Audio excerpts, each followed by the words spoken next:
What we need is not more medications, but more education, because the best prescription is knowledge.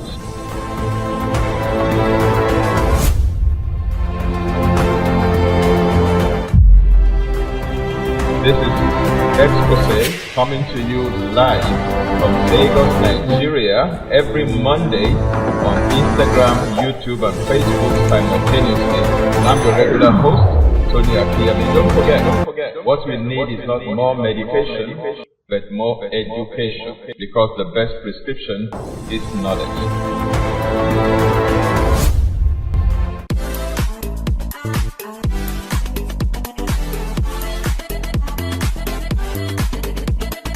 Hello and welcome to Exposé with Tony Akinyemi this beautiful Monday evening once again, as we gradually come to the end of the second month of the year 2025. We want to again give glory to God for navigating us step by step, day by day, week by week, month by month.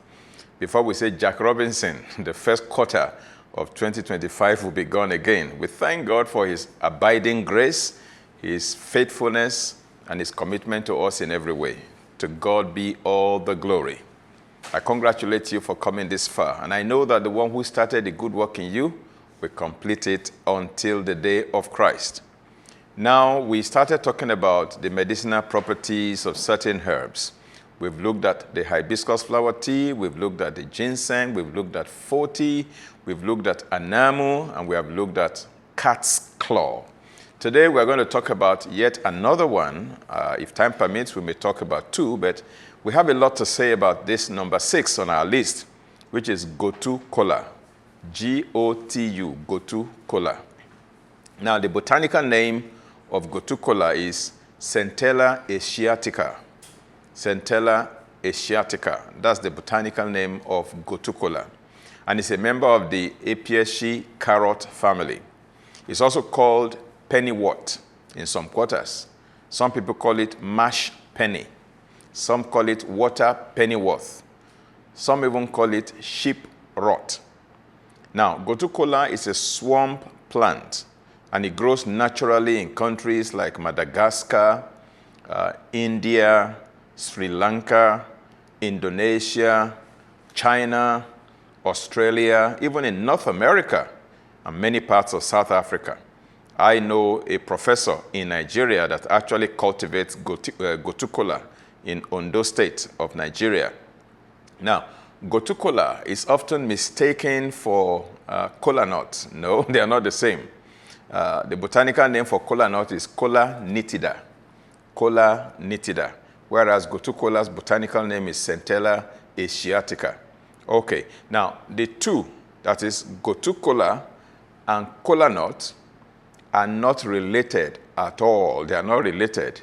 And Gotu Kola, unlike the kola nut, actually does not contain any caffeine. The kola nut contains caffeine. Gotu Kola does not contain caffeine. It's caffeine-free. As a matter of fact, Gotu Kola is a mild sedative, whereas kola nut can, awaken you and make your eyes clear, and make you lose sleep.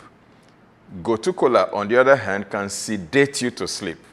No, they are at the opposite ends of the spectrum. Now, in the 1800s, that's in the 19th century, Gotu Kola became part of Indian medicine practice. And it was actually used, in the treatment of many skin conditions, including leprosy.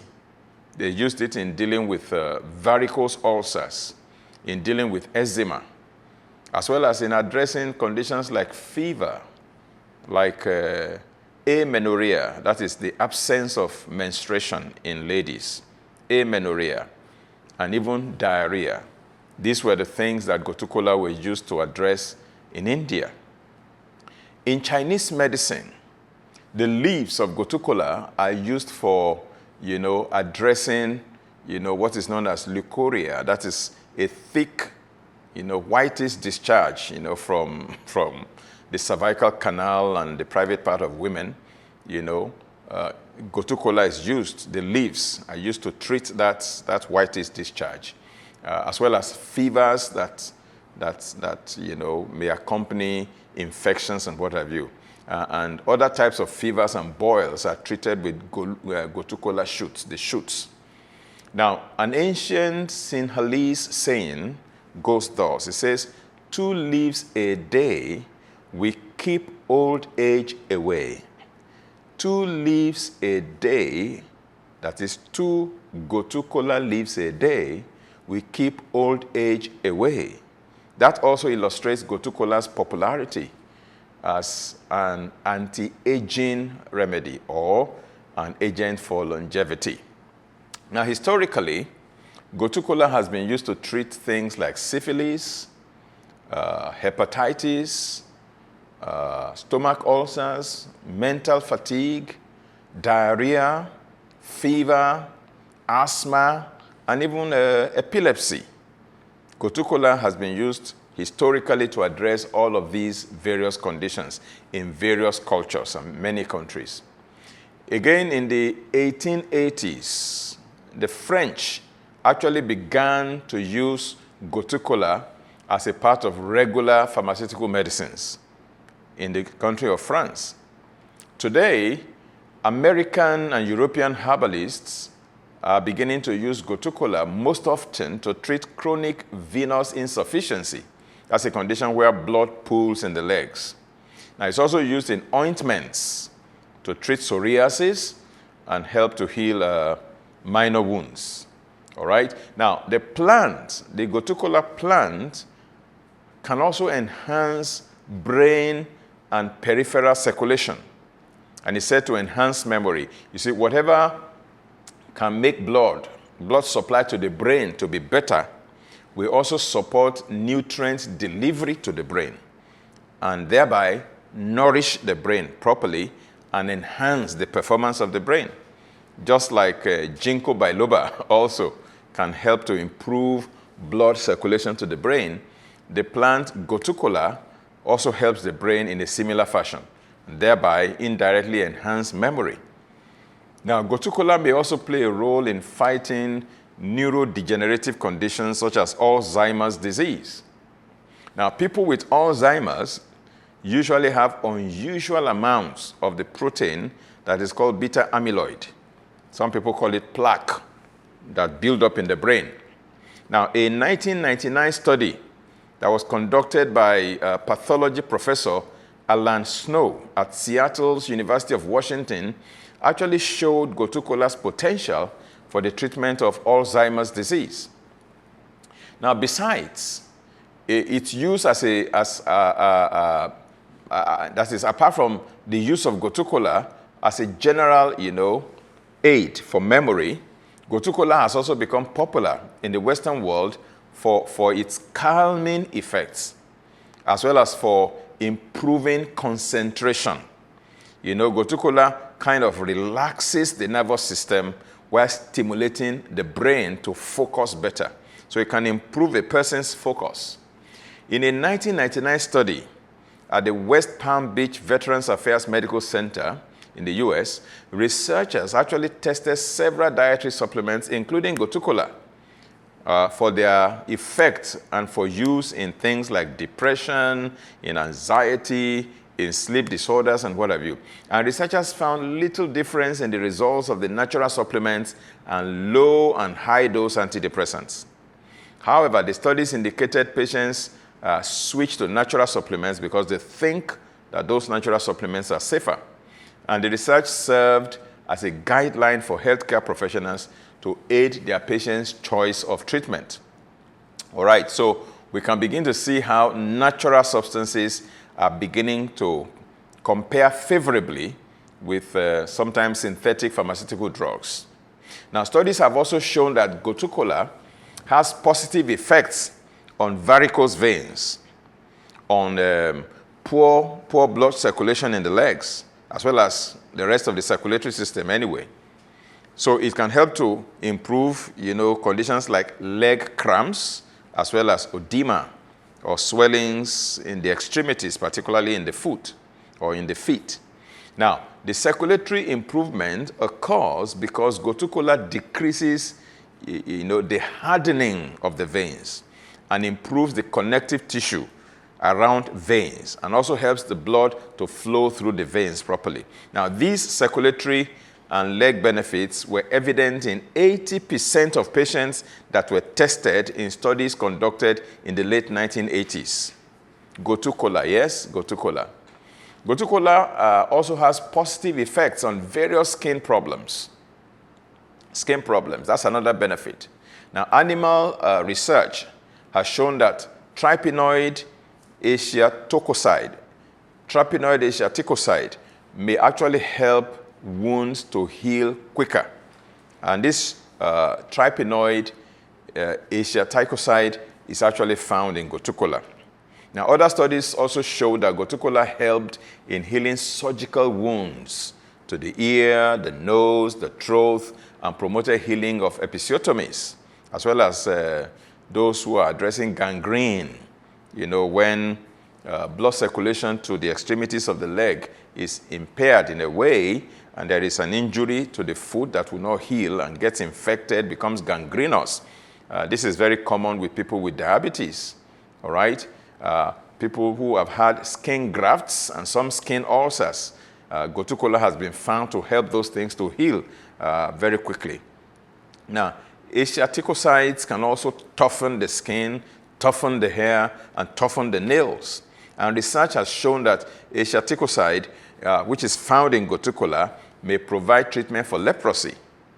Now, leprosy-causing bacteria are coated in a wax-like substance that the immune system cannot penetrate. It's like the bacterium that causes leprosy has a protective coating around itself to prevent, the immune system from locating it and penetrating to attack it. All right. However, Gotu Kola can actually disintegrate this substance, break it down, allowing the immune system to now see the bacterium and, attack the bacterium that causes leprosy. It's not the Gotu Kola itself, by the way, that actually attacks the bacterium. It is, what it does is to expose the bacterium to allow the immune system to attack it. And that's what some substances also do, even for cancerous and benign tumors. Most tumors, whether benign tumor or cancerous tumor, malignant tumor, they usually coat themselves. They have a covering on the outside to protect themselves from being, located by the immune system and from being attacked by the immune system. So anything you take that can, remove that coating, remove that covering, will expose the tumor for the immune system to launch an attack. That's the kind of thing that proteolytic enzymes normally do. Things like serrapeptase, papain, bromelain. Papain is from pawpaw, bromelain is from pineapple, okay, and things like serrazymes and what have you. These are proteolytic enzymes or protein digesting enzymes. When taken on an empty stomach, they go there, they identify the protein coating outside, they digest it off to kind of unveil and expose the tumor so the immune system can launch in an attack. Same thing here that Gotu Kola does when it comes to the bacterium that causes leprosy. It breaks down, disintegrates the substance that the bacterium uses to shield itself and protect itself from the immune system. So Gotu Kola collaborates with the immune system to take down the bacteria that cause leprosy. Now, clinical trials also show that Gotu Kola's trypanoids, when purified, can lessen the ravages of scleroderma. What is scleroderma? It's a systemic disease marked by the formation of hyalinized and thickened collagenous fibrous tissue with thickening and adhesion of skin to underlying tissues, especially of the hands and face. And Gotu Kola can reduce the hardening of the skin, decrease joint pain, and increase finger movement, flexibility in the fingers, because scleroderma actually stifles and makes it more difficult for the fingers to be very flexible. Now, Gotu Kola extracts can heal second and third degree burns from boiling water or gas explosions if the burn is treated immediately.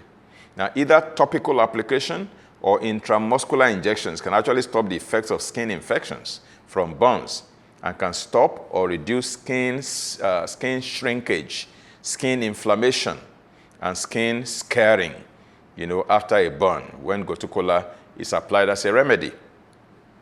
Gotu Kola extract might be effective also in fighting tumors.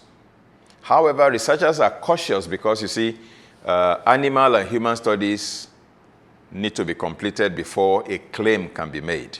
Right now, research is still ongoing to see how Gotu Kola can be deployed in addressing cancerous tumors in particular.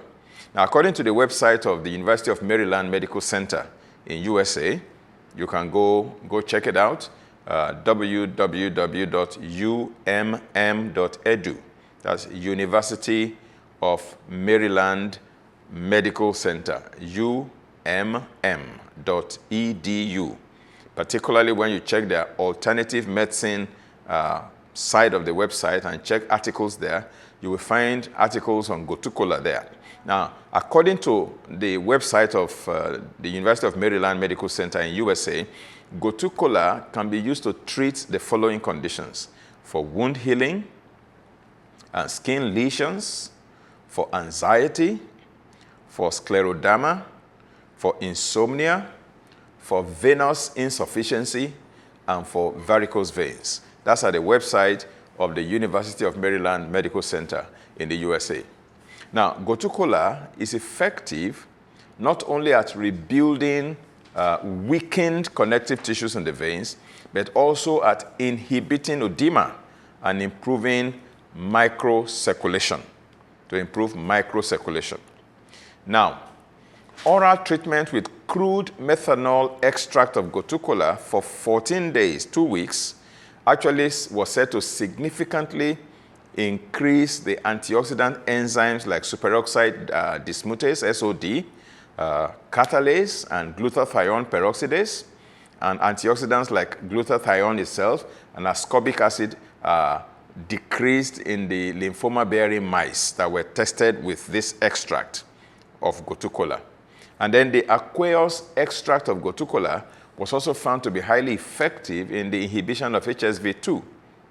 Okay, now the University of Hong Kong in Hong Kong investigated the effects of Gotu Kola water extract, as well as its active constituents, asiaticoside and other compounds. They checked the effects of these active compounds on the expression and activity of inducible nitric oxide synthase during gastric ulcer healing in rats.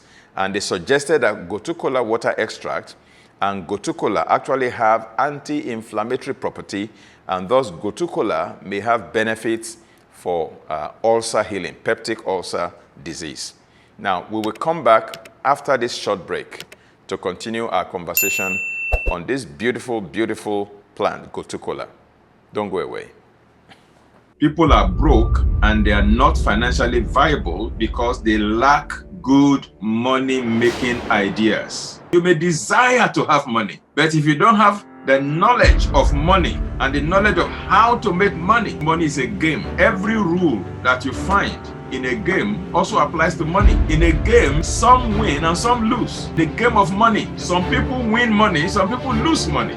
Native Financial Intelligence by Reverend Tony Akinyemi is a transformative guide to managing your finance with practical strategies rooted in biblical principles and common sense. Start your journey to financial empowerment today. Grab your copy now.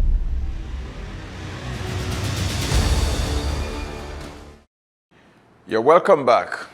You're still on Exposé with Tony Akinyemi. I'm your regular host on this program. And don't forget, what we need is not more medication, but more education.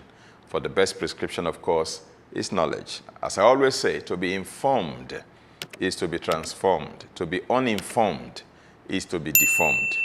Now, I'm bringing you information on certain herbs and their medicinal properties. And right now, we're talking about Gotu Kola. We have so much information on Gotu Kola that I think that's all we will be able to cover today. So in this second half, let me remind you that before we went on that short break, we looked at studies that were conducted by two prominent universities, the University of Maryland Medical Center, and published at their website that Gotu Kola could be used in the treatment of for wound healing, for anxiety, for insomnia, for skin lesions, for scleroderma, for venous insufficiency, for varicose veins, and what have you. And then the University of Hong Kong in Hong Kong also investigated the effects of Gotu Kola water extract, and they found that it can also, exert some anti-inflammatory effects, as well as some benefits, in healing peptic ulcer disease. All right, so as we continue, it has been suggested too, in addition to all the things that we have highlighted so far, that Gotu Kola may also help those, with hemorrhoids, in addition to, varicose veins, because varicose veins and hemorrhoids are essentially similar in the way that they occur. Now, the Gotu plant is the favorite food of elephants. If you see elephants in the forests, scavenging and foraging on plants, when they see the Gotu plant, it's their favorite food, elephants. This is probably why traditional healers ascribe life-extending benefits to Gotu Kola. After all, the elephant lives very long, So they just suspected, they put two and two together. That it could be because they eat a lot of Gotu Kola or Gotu Kola plant. That's why they live very long. Well, no studies have been conducted, to the best of my knowledge, to ascertain that, but it's just a kind of association or correlation that has been observed in nature, and that has been extrapolated into human experience. Now, let's also talk a little bit about a few precautions here, as we have always done with previous herbs that we have discussed so far. Now, children under 2 years old, under 2 years old should avoid Gotu Kola, according to researchers. They also say that pregnant women should also avoid Gotu Kola. And people with epilepsy or epileptic seizures should avoid Gotu Kola. All right? Now, some scientists say that Gotu Kola is not recommended for those under 18 years of age. That's what some scientists, recommend, not for people below 18. But generally, some say not for people under 2 years of age. However, you see, in some people, Gotu Kola may affect the liver. Now, so it's best not to use Gotu Kola for more than 6 weeks at a time without talking to your doctor. Now, you may need to take a 2-week break before taking the herb again. So if you're using Gotu Kola, don't use it for more than 6 weeks at a stretch. Take a 2-week break, and then you can take it again for another 6 weeks. Then you take a 2-week break. And I would suggest that you also do liver function tests from time to time. Even though it does have many wonderful benefits, when used long-term, it may boomerang. It may become counterproductive. And then people with liver disease, or people that take other medications that are very, very strenuous on the liver, should avoid taking Gotu Kola, because you don't want to add more to the burden of the liver. If you're already on certain medications that are already a heavy burden to the liver, for example, people that are on antiretroviral drugs for HIV infection, the drugs, it gives a very heavy burden to the liver. You don't want to add another substance that will further, burden the liver and can make the liver to begin to give way. Okay. Now, let's talk about interactions. Now, Gotu Kola, according to scientists, may interact with the following medications. Number one, it may interact with cholesterol-lowering drugs, statins, generally. In animal studies, Gotu Kola actually increased cholesterol levels. And it may also raise cholesterol levels in humans, although no studies have been done in humans to confirm that, but they found that in animal studies. Now, what about diabetic medications? In animal studies again, Gotu Kola seems to increase blood sugar levels. So people with diabetes should not take Gotu Kola without first of all talking to their healthcare professional for clearance, or at least be monitored to see whether Gotu Kola can have effect on their blood sugar elevation. Now, what about diuretics, drugs that make people to, form urine and urinate, frequently? Gotu Kola appears to have diuretic effects as well, which means that it can help to rid the body of excess fluid. So if you're already on diuretic medications, if you add Gotu Kola to it, it could cause your body to lose too much fluid. Then you become dehydrated, and that can upset the balance of electrolytes that you need in your body. And the same is true of taking Gotu Kola with herbs that have diuretic effects, such as green tea, such as astragalus, such as ginkgo biloba, and what have you. So if you're going to take Gotu Kola, because of all the wonderful benefits that we have highlighted, just make sure that you don't have these conditions that we are talking about. You are not on any cholesterol-lowering drug like statins. You are not on diabetic medications, and you are not on hypertensive drugs such as diuretics. If you are not on those medications, yes, you can take Gotu Kola, but don't take it for more than 6 weeks at a stretch. Give 2 weeks break, and then you can resume again. Now, again, if you are on sedatives, sleeping pills, because of Gotu Kola's sedative effects, it might also increase the effect of other medications taken to relieve anxiety and insomnia. So it might also increase the effect of herbs that are taken for anxiety or insomnia. Such as valerian root, for example, or things like lavender oil or in their capsule form. These are things that help to calm your nerves, to address, mild anxieties, and to help you to deal with nervousness and deal with mild insomnia. If you're on those medications or herbal supplements for those purposes, then don't add Gotu Kola to it. Okay? It's also best not to mix Gotu Kola with alcohol. If for any reason you are indulging in that bad habit of taking alcohol or alcoholic beverages, then don't take Gotu Kola. Now, people that are older than 65 should take Gotu Kola at a lower than standard dose. If you are 65 and above, it is said that your dose of Gotu Kola should be lower than the standard dose that is recommended for the general population. You see, your healthcare provider can help you to determine the right dose for you. And that's, you can start at a low dose, and then you can increase slowly, over time. Now, what about side effects? Does Gotu Kola have side effects? Now, side effects are very rare, but in some cases it may include, allergy. Some people are allergic to certain substances. In fact, they say one person's food is another person's poison. Now, what may be very beneficial for one person may induce allergic reactions in another person. So Gotu Kola, like many other substances, can also induce an allergic reaction, all right? And it can show on the skin with skin rashes, and some people can feel some burning sensations when they use Gotu Kola, topically as an external substance on the skin. Some say they get some kind of mild headaches. Some may have stomach upset. Some may experience nausea. Some may experience dizziness. Some may experience extreme drowsiness. So if you're on Gotu Kola, I would suggest you don't drive or operate, heavy-duty machines. Now, these side effects tend to occur with high doses of Gotu Kola. When you take high doses of Gotu Kola. Gotu Kola can raise cholesterol as well, like we have mentioned earlier. So because of that, I would say be very careful with Gotu Kola because of some of these side effects that it can bring. Now, we have a few minutes to go today.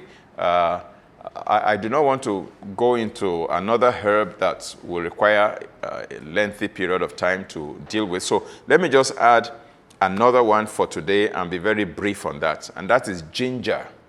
Ginger root. Now, I want to talk briefly on ginger because many of you probably know more about ginger than I do, so there's no point belaboring it. So I'll just talk about ginger roots briefly before we round off for today as our next herb.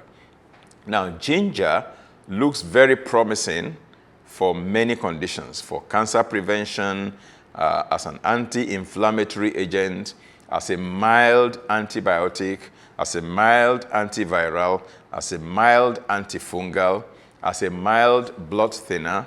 Ginger may also help to lower cholesterol. It helps with digestion. It helps with nausea. And ginger root contains the mineral zinc, a lot of zinc, and that helps the prostate, to improve prostate health on the one hand, and to also help in spermatogenesis, sperm production in men. And, much has been written on ginger, out there. You can go online and find out. Now, you can, like I normally say to people, you can smuggle ginger into many things. You want to blend your ingredients to make your sauce or your soup or your stew. I mean, as you're blending your tomato, your pepper, your onions, you can smuggle in some ginger as well. If you want to make, moi, you want to make mashed beans, you want to make smoothie, whatever, you can smuggle in a little bit of ginger to get the very wonderful benefits of ginger. Ginger powder can also be added to, all your culinary preparations, particularly West African foods. And they will add some flavor and very different dimensions of medicinal benefits to your food. So this is how far we can go today because of time. We have covered 7 herbs to date, ginger being the 7th, okay? Next week, we'll pick on 2 or 3 more herbs, God willing. We've looked at ginger, number 7. We've looked at Gotu Kola as our number 6 herb. We've looked at cat's claw as our number 5 herb. We've looked at anamu as our number 4 herb. 40 was on our number 3. Ginseng was number 2. And hibiscus flower was the first one, number 1, that we discussed. We've covered 7 to date. We're going to be looking at number 8 by the grace of God next week. Don't forget, what we need is not more medication, but more education. For the best prescription is knowledge. Do have a terrific testimony-filled week in the name of Jesus. May your month end gloriously. This month of February, may it end for you gloriously on a very beautiful note. By the time we see next week, it will already be March 2025. See you then. God bless you. People are broke and they are not financially viable because they lack good money-making ideas. You may desire to have money, but if you don't have the knowledge of money and the knowledge of how to make money, money is a game. Every rule that you find in a game also applies to money. In a game, some win and some lose. The game of money, some people win money, some people lose money. Native Financial Intelligence by Reverend Tony Akinyemi is a transformative guide to managing your finance with practical strategies rooted in biblical principles and common sense. Start your journey to financial empowerment today. Grab your copy now.